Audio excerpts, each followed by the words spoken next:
wa 'alal walidi, dan bagi orang tua, ayyahrusa, untuk memperhatikan kullal khirsi, memperhatikan dengan seluruh perhatian, ala ikhtiyaril madarisi, untuk memilih sekolah, al munasibah, yang sesuai, li auladihi, untuk anak-anaknya, min haitsu tullabiha, dari sekira murid-muridnya, wa idaratiha, dan administrasinya, wa mudarrisuha, dan gurunya, wa manahijuha, dan kurikulumnya. Jadi untuk anak kita pilihkan yang pertama muridnya, yang kedua administrasinya, yang ketiga gurunya, dan yang keempat kurikulumnya. Wallati ta'ni, yang memperhatikan bistiqomati tullabiha, dengan keistiqomahan murid-muridnya. Jadi sekolah yang memperhatikan keistiqomahan anak. Artinya kalau bicara istiqomah itu bicara disiplin. Sekolah itu akan melakukan follow up, akan menindaklanjuti kalau ada anak tidak masuk. Kemana anak ini tidak masuk? Bukan hanya sekedar bertanya kenapa tidak masuk, tapi pertanyaan selanjutnya itu mengapa tidak masuk. Apakah sakit? Apakah anak ini ada urusan keluarga? Apakah anak ini tidak ada ongkos berangkat kalau di sekolah biasa? Itu sampai detail ke situ. Itu menunjukkan bahwa sekolah itu bisa diandalkan.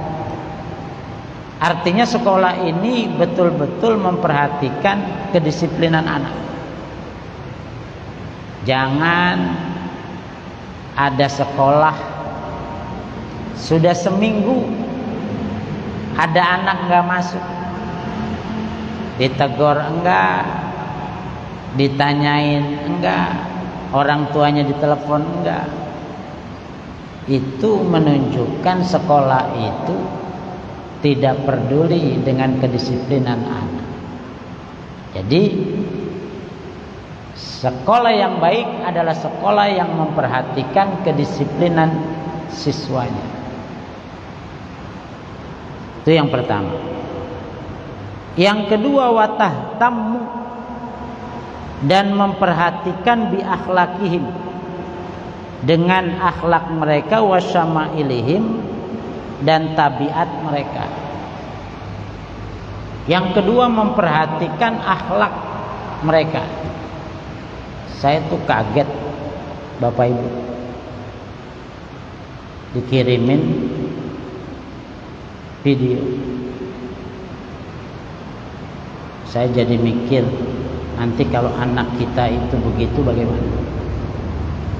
Anak SMP ngamar, Bapak Ibu. Ada berapa pasang tuh, yang 4 atau 5. Saya tuh mikir, ya Allah, anak SMP bisa punya pikiran nyewa losmen berpasang-pasang. Miris, Bapak Ibu. Kejadiannya di kota santri lagi. Saya tidak perlu sebut daerahnya. Nauzubillah min dzalik. Yang saya ada di otak saya, bagaimana kalau anak saya? Bagaimana kalau anak kita? Nah, ini menjadi tanggung jawab bersama. Kita sebagai orang tua punya tanggung jawab di rumah, guru di sekolah punya tanggung jawab terhadap anak-anaknya. Wa tahtamu bi akhlaqihi. Jadi gurunya memperhatikan perilaku, tabiat anak kita. Ini yang sekarang ini melanda menjadi keresahan para orang tua. Nah, oleh karena itu kita pilihlah sekolah yang memperhatikan itu. Maka di sekolah itu perlu ada guru BP, bimbingan dan penyuluhan, yang mengerti tabiat anak, yang paham perilaku anak. Memang harus diakui, sekolah-sekolah kita belum secara maksimal melakukan hal ini, sehingga diakui atau tidak, bimbingan terhadap perilaku anak ini tidak terdeteksi oleh pihak sekolah. Padahal disinilah ujung tombak sekolah, peran sekolah terhadap anak didik. Itu yang dimaksud dengan wa tahtamu bi akhlaqihim wa syama'ilihim. Qaulan wa amalan, memiliki perhatian qaulan wa amalan, baik ucapan maupun perbuatan. Naudzubillah, ibu, anak-anak sekarang itu kalau ngomong, kalau kata orang Betawi, nggak diayak.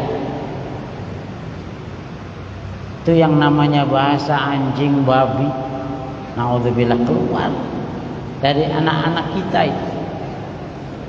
Kalau ngomong sesama teman-teman mereka itu, bahasa kunyuk, babi, anjing, itu sepertinya nggak ada nggak merusak telinga gitu loh ketika didengar. Itu yang dimaksud dengan kaulan. Padahal Quran memerintahkan wa qulu qaulan sadida, ucapkanlah dengan ucapan yang baik, yang lurus, yang benar. Segitu itu anak kita sudah didik di sekolah. Coba deh ibu, bapak, dengerin kalau anak-anak tuh ngobrol bahasanya itu. Kunyuk, mana aja lu, gue udah cari dari tadi. Naudzubillah, anak-anak kita. Nah, ini kaulan, ucapan. Wa amalan, yang kedua adalah perbuatan. Dalam keyakinan ahli sunnah wal jamaah, al-iman yazid wa yanqus. Iman itu bisa bertambah dan bisa berkurang. Yazid bit ta'ah wa yanqus bil ma'siyah. Dia akan bertambah dengan perbuatan taat dan berkurang dengan perbuatan maksiat. Kenapa seseorang kemudian bisa melakukan satu tindakan yang itu di luar syariat. Seperti tadi saya contohkan ngamar itu. Karena tadi Bapak Ibu terlalu banyak perbuatan maksiat yang dilakukan, sehingga imannya tipis. Iman tipis itu sulit untuk menjaga diri dari perbuatan maksiat. Maka kita punya peran. Saya kemarin ngobrol sama salah seorang guru. Ustadz, saya bilang antum kan punya anak laki-laki. Iya. Gimana ngurus anak laki-laki? Kalau sekolah ini lancar Ustadz, tapi sholatnya yang susah. Anak disuruh sholat tuh naudzubillah susahnya setengah mati. Padahal tugas seorang kewajiban orang tua bukan saja memastikan anak ini sekolah dengan baik, tapi memastikan anak ini juga melaksanakan ibadah sholat. Itu yang saya kira tidak kalah penting. Saya bukan berarti saya ini anaknya rajin-rajin ibu. Saya ini juga orang yang cerewet terhadap sholat. Dulu saya, soalnya begitu ayah saya dulu, almarhum ayah saya itu, kalau sudah subuh, ayah saya pulang dari masjid, selalu ngetok kamar saya itu. Kalau gitu kan, tok lagi. Sampai bangun Bapak. Ayah saya tuh nungguin sampai bangun, dipastikan, karena kadang-kadang kan anak itu bangun bukan langsung ke kamar mandi, cari kamar yang kosong tidur lagi, ya kan Bu, anak-anak itu.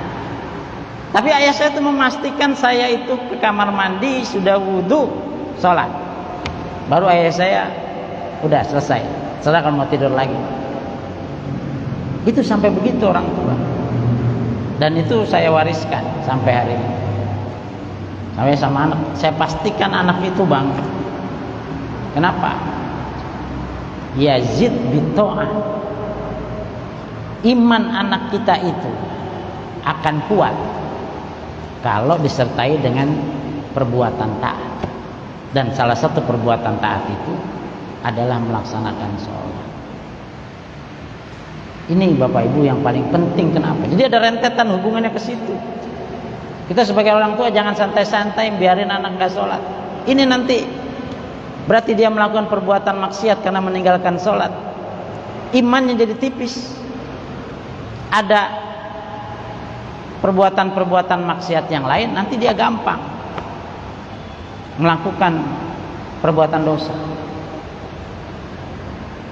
Oleh karena itu, kita bagaimana memastikan anak ini melakukan perbuatan taat. Karena hanya perbuatan taat itulah yang menebalkan iman dan menjadi pagar bagi anak kita dalam meninggalkan perbuatan maksiat.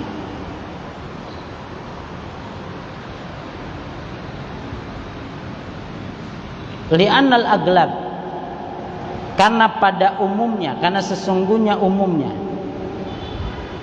annal walada, sesungguhnya seorang anak, innama yakhtaru, hanyalah memilih, asdiqoahu, akan teman-temannya, minal madrasati, dari sekolah, min abna'i soffihi, dari anak-anak yang satu barisan dengan dia, alladzina yusyakiluna, yang membentuk dirinya fil mizaz, di dalam karakter, wa tabi'ah, dan tabi'ah.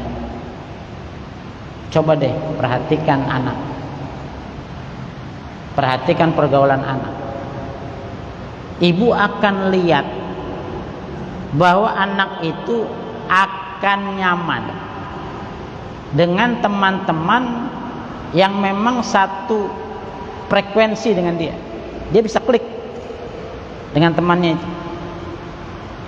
Kalau temannya bagus, baik, nggak masalah.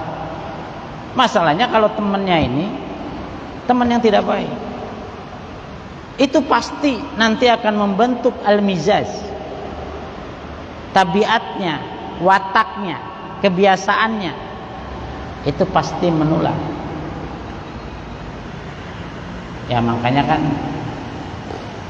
anil mar ila tas'al fas'alil qarina fa innal qarina bil muqarrani yaqtadi fa in kana dza syarrin fajanibhu suratan wa in kana dza khairin faqarin hutahtadi, kan gitu.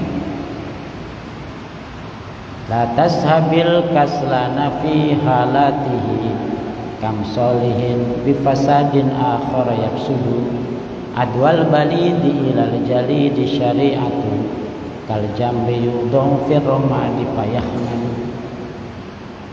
Anak itu jangan ditanya anaknya, tapi tanya temannya.